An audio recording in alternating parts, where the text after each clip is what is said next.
Bismillahirrahmanirrahim. Assalamualaikum warahmatullahi wabarakatuh. Salam sejahtera untuk kita semua. Yang mulia para duta besar negara-negara sahabat, para menteri, para gubernur, bupati dan wali kota, para pimpinan dunia usaha, baik dari dalam negeri maupun dari luar negeri, hadirin sekalian yang saya muliakan. Mengawali sambutan ini, saya mengajak hadirin sekalian untuk sekali lagi memanjatkan puji dan syukur kehadirat Tuhan Yang Maha Kuasa karena atas rahmat dan karunia-Nya pada hari yang membahagiakan dan insya Allah penuh berkah ini kita dapat menghadiri konferensi para menteri dan gubernur se-Asia Pasifik mengenai pembangunan infrastruktur yang berkelanjutan dan inklusif, Asia Pacific Ministerial and Regional Governor Conference on Sustainable and Inclusive Infrastructure Development, yang dirangkaikan dengan Pameran Infrastruktur Internasional Indonesia 2012, Indonesia International Infrastructure Conference and Exhibition 2012. Pada kesempatan yang baik ini, atas nama pemerintah dan rakyat Indonesia, saya ucapkan selamat datang kepada para menteri dan gubernur, baik yang datang dari tanah air maupun mancanegara. Kehadiran saudara-saudara semua menunjukkan kepedulian kita bersama terhadap pembangunan yang berkelanjutan dan inklusif di kawasan Asia Pasifik. Saya juga ingin menyampaikan ucapan terima kasih dan penghargaan yang tulus kepada jajaran Kadin yang bersinergi dengan Asosiasi Pemerintah Provinsi Seluruh Indonesia (APPSI) atas penyelenggaraan konferensi dan pameran yang penting ini. Saya berharap semoga konferensi dan pameran ini dapat melahirkan kerjasama, berbagi pengalaman, dan mempercepat pembangunan infrastruktur di negara-negara di kawasan Asia Pasifik.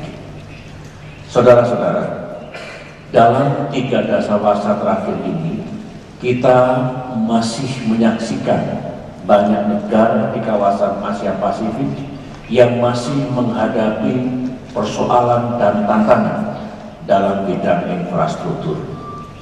Tantangan ini semakin mendesak untuk kita jawab, mengingat kawasan Asia Pasifik saat ini telah menjadi mesin pertumbuhan ekonomi global. Kawasan Asia Pasifik diproyeksikan akan berkembang lebih pesat dibandingkan kawasan-kawasan lainnya di dunia. Pada tahun 2012, pertumbuhan ekonomi di kawasan ini diperkirakan akan mencapai 4,3%, sementara di tahun 2013 mendatang diperkirakan akan mencapai 4,7%. Peningkatan pertumbuhan ekonomi yang terus melaju di kawasan Asia Pasifik di tengah perlambatan pertumbuhan ekonomi global tentu harus didukung oleh ketersediaan infrastruktur. Untuk keperluan pembangunan infrastruktur di kawasan Asia Pasifik selama 1 dasawarsa ke depan diperkirakan memerlukan dana lebih dari 60 miliar dolar Amerika Serikat setiap tahunnya. Bagi Indonesia, pembangunan infrastruktur menjadi prioritas utama dalam pembangunan nasional kami, sebab infrastruktur selain merupakan pilar utama dari pertumbuhan ekonomi dan komponen penting bagi pencapaian pertumbuhan yang berkelanjutan dan berkeadilan juga merupakan bagian dari konektivitas antar daerah, domestic connectivity. Untuk tujuan itulah saya telah meluncurkan Master Plan Percepatan dan Perluasan Pembangunan Ekonomi Indonesia MP3EI. Di bawah Master Plan ini sebanyak 135 proyek pembangunan infrastruktur dan sektor real telah dimulai dengan nilai investasi lebih dari 490 triliun rupiah atau setara dengan kurang lebih 50 miliar dolar Amerika Serikat. Melalui MP3EI selain Pulau Jawa dan Sumatera yang relatif sudah lebih berkembang, kawasan-kawasan di Kalimantan, Sulawesi, Papua, dan Maluku, serta Kepulauan Nusa Tenggara juga menjadi perhatian utama. Hadirin sekalian yang saya hormati, pembangunan infrastruktur di tanah air menjadi sangat penting dan strategis karena berperan pula dalam upaya memperkecil kesenjangan pembangunan, baik di antara kelompok masyarakat, di antara kota-kota, dan di antara daerah-daerah. Di Indonesia bagian timur misalnya, kita harus bekerja lebih keras untuk menanggulangi tingginya harga-harga barang, serta memperbaiki akses masyarakat terhadap pendidikan dan pelayanan kesehatan yang lebih layak. Pembangunan infrastruktur juga memiliki multiplier effect yang dapat memperkuat pertumbuhan ekonomi nasional. Pembangunan infrastruktur dapat meningkatkan mobilitas masyarakat serta meningkatkan keterhubungan dan aktivitas ekonomi. Pembangunan infrastruktur pada akhirnya akan membuka lapangan pekerjaan dan memfasilitasi pertumbuhan sektor industri dan usaha kecil serta menengah yang merupakan tulang punggung ketahanan ekonomi Indonesia. Strategi percepatan dan perluasan pembangunan infrastruktur merupakan sebuah terobosan untuk menghindari perangkap pendapatan menengah, middle income trap, yang kerap dialami oleh banyak negara di dunia ini. Melalui pendekatan ini, alhamdulillah, kita telah mampu menghindari stagnasi pembangunan yang acap kali terjadi di negara-negara dengan pendapatan menengah. Untuk tahun 2013, pemerintah telah menyiapkan 20 miliar dolar Amerika Serikat untuk pembangunan infrastruktur. Dana ini akan kita fokuskan pada sektor energi dan transportasi. Di sektor transportasi, kita ingin menambah kapasitas jalan-jalan nasional sepanjang 4.278 km dari yang sudah ada. Kita juga berencana untuk membangun jalan-jalan baru sepanjang 559 km, rel kereta api sepanjang 380 km, dan 15 pelabuhan udara baru. Saudara-saudara, kita menyadari bahwa dalam pembangunan infrastruktur di kawasan Asia Pasifik bukanlah tanpa tantangan. Terdapat sejumlah permasalahan yang harus kita hadapi untuk mengatasinya, antara lain kondisi geografis, kerawanan dan dampak bencana alam, dan sumber pembiayaan yang tidak mudah diperoleh. Masalah pertama yaitu letak geografis. Bagi negara kepulauan seperti Indonesia, mengharuskan kita untuk lebih banyak membangun infrastruktur maritim. Jenis infrastruktur ini tentu tidak hanya memerlukan pendanaan yang sangat besar jumlahnya, tetapi juga teknologi dan keahlian yang tinggi. Melalui infrastruktur maritim, wilayah-wilayah pantai di seluruh Nusantara akan dapat dihubungkan. Tanpa faktor ini, industri di kawasan pantai dan lepas pantai akan sulit berkembang.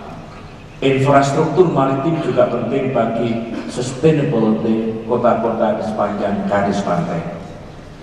Saudara-saudara, strategi pembangunan infrastruktur maritim kita tujukan pada 2 titik pengembangan, yaitu pusat pelabuhan internasional di Kuala Tanjung di Sumatera untuk bagian barat Indonesia, serta pusat pelabuhan internasional di Bitung, Sulawesi untuk bagian timur Indonesia. Kuala Tanjung dan Bitung terletak pada lingkar jalur pelayaran internasional dengan lalu lintas laut yang padat. Kedua pelabuhan itu juga dapat menunjang lalu lintas laut ke daerah-daerah lainnya di Indonesia. Saya meyakini melalui strategi ini dapat menjadi faktor penarik atau pull factor yang dapat mendorong berkembangnya sentra-sentra ekonomi di luar Jawa. Hadirin yang saya hormati, masalah kedua terkait dengan faktor bencana alam. Sebagian besar negara di kawasan Asia Pasifik adalah wilayah yang rentan terhadap bencana alam. Tsunami, angin topan, banjir, abrasi tepi laut, dan longsor merupakan beberapa contoh bencana alam yang dapat merusak infrastruktur yang telah dibangun. Oleh karena itu, kapasitas dan efektivitas penanganan bencana alam haruslah menjadi bagian penting dari strategi pembangunan infrastruktur. Pada tingkat nasional, kita telah mengembangkan kapasitas dalam melaksanakan tanggap darurat secara cepat. Dalam kerangka regional, ASEAN telah memiliki ASEAN Coordinating Center for Humanitarian Assistance on Disaster Management. Melalui center ini, negara-negara di kawasan ASEAN bekerjasama untuk memajukan kapasitas kawasan dalam mengelola penanganan bencana alam. Dan masalah ketiga yaitu makin tidak mudahnya mencari sumber pembiayaan bagi pembangunan infrastruktur. Di saat dunia masih mengalami dampak dari krisis keuangan global, pendanaan untuk pembangunan infrastruktur tentu menjadi semakin langka. Indonesia memerlukan investasi tidak kurang dari 250 miliar dolar Amerika Serikat. Investasi sebesar itu antara lain akan kita gunakan untuk pembangunan infrastruktur listrik dan energi, jalan, jalur kereta api, bandar udara dan pelabuhan laut, serta sistem teknologi informasi dan komunikasi. Indonesia senantiasa terbuka bagi peran serta pemerintah negara-negara lain serta kalangan swasta untuk berinvestasi di negeri kami. Untuk mendukung upaya ini, kita telah mengembangkan berbagai modalitas bagi kemitraan yang komprehensif dan strategis. Kita kembangkan skema Public-Private Partnership atau PPP yang insya Allah akan menarik minat sektor swasta untuk berinvestasi. Banyak proyek infrastruktur dalam MP3EI yang akan dibiayai melalui skema ini. Untuk memfasilitasi pelaksanaan skema ini, kita telah mengembangkan kerangka hukum dan regulasi yang kuat dan kompetitif bagi berbagai kegiatan pengadaan oleh para pemegang konsesi PPP, Public-Private Partnership. Pemerintah memandang penting peran dari sektor swasta dalam pelaksanaan proyek-proyek utama melalui skema PPP ini. Pada kesempatan yang baik ini, sekali lagi saya mengundang saudara-saudara, para pimpinan dan wakil-wakil dunia usaha yang hadir bersama kita di tempat ini untuk berpartisipasi dalam pembangunan infrastruktur berdasarkan skema Public-Private Partnership. Hadirin sekalian yang saya hormati, kerjasama kawasan dan internasional merupakan langkah penting untuk memastikan ketersediaan pembiayaan bagi pembangunan infrastruktur. Saya menyambut baik bahwa di ASEAN telah terbentuk ASEAN Infrastructure Fund (AIF). Melalui skema ini, ASEAN dan Asian Development Bank atau ADB bekerja sama untuk meningkatkan pembangunan infrastruktur di kawasan melalui pengumpulan dana dan penggunaan tabungan ASEAN.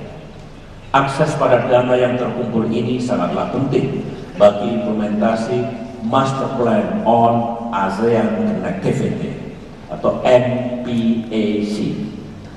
Dalam konteks ASEAN, konektivitas konektivitas regional menjadi faktor penting bagi realisasi komunitas ASEAN pada tahun 2015 mendatang.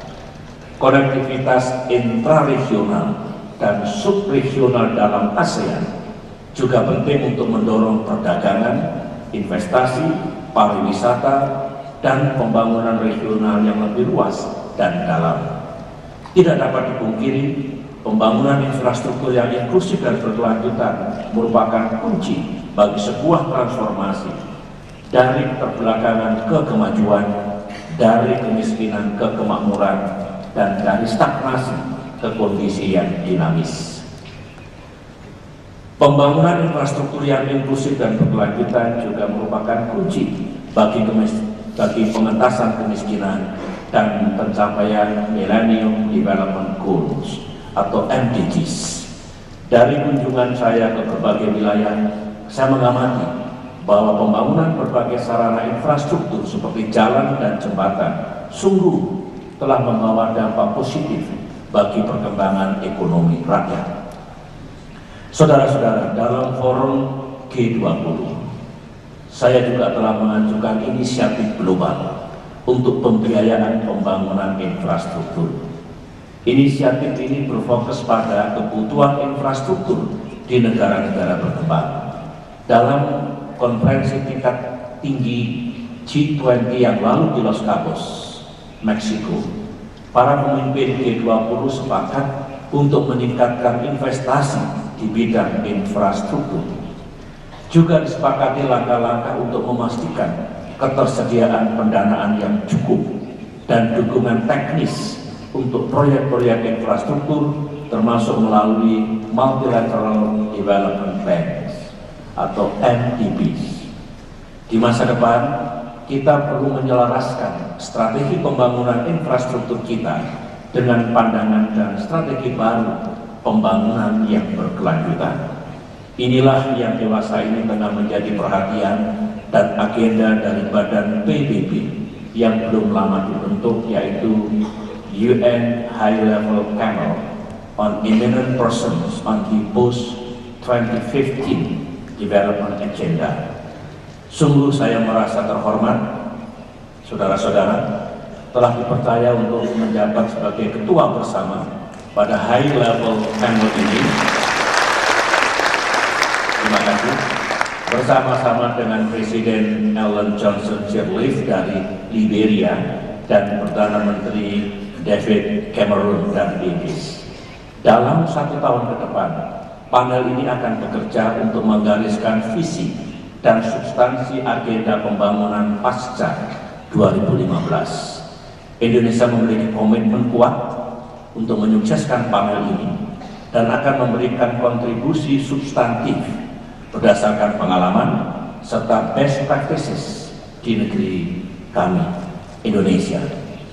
Hadirin sekalian yang saya muliakan, sebelum mengakhiri sambutan ini, izinkan saya menyampaikan beberapa hal dari apa yang saya yakini sebagai prinsip-prinsip dari pembangunan infrastruktur yang berkesinambungan dan inklusif. Pertama, pembangunan infrastruktur akan berkesinambungan manakala lingkungan dijaga dan diperhatikan, manakala pro-environment atau environmentally friendly. Saya sungguh yakin akan pentingnya pertimbangan lingkungan dalam pembangunan infrastruktur. Kita juga perlu menyertakan perspektif eco-efisiensi dalam berbagai tahap perencanaan dan pelaksanaan pembangunan. Selain itu, perencanaan pembangunan infrastruktur juga harus mempertimbangkan diversifikasi energi yang tersedia. Kita harus berinvestasi dalam pengembangan sumber energi terbarukan dan berkesinambungan. Kedua, pembangunan infrastruktur yang berkesinambungan harus juga mempertimbangkan kemajuan yang seimbang di berbagai jenis infrastruktur, mulai dari infrastruktur transportasi, infrastruktur energi, hingga infrastruktur teknologi informasi dan komunikasi. Salah satu keuntungan dari pendekatan ini adalah dimungkinkannya percepatan dalam penghapusan berbagai masalah yang menghambat arus barang dan jasa dalam supply chain. Kita sama-sama memahami bahwa arus barang dan jasa yang lebih baik akan berdampak positif terhadap produktivitas dan daya saing ekonomi. Ketiga, pembangunan infrastruktur dinilai inklusif apabila mengikutsertakan seluruh pemangku kepentingan terkait, baik pada tahap perencanaan maupun tahap implementasinya. Pembangunan infrastruktur yang inklusif juga harus memperhatikan potensi dan nilai-nilai lokal. Pembangunan infrastruktur adalah juga inklusif jika dapat membuat hasil pembangunan tersebar makin adil dan merata. Inilah yang tengah kita lakukan dalam pembangunan infrastruktur di ke-6 koridor, sebagaimana yang digariskan dalam MP3EI kita.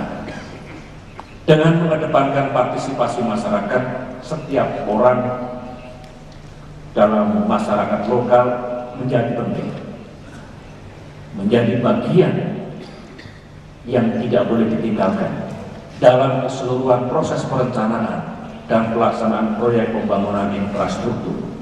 Melalui pendekatan inilah kita akan mendorong rasa kepemilikan, sense of ownership dari masyarakat lokal terhadap proyek-proyek infrastruktur yang kita bangun. Sedangkan keempat, kunci bagi pembangunan infrastruktur yang inklusif dan berkelanjutan adalah konektivitas.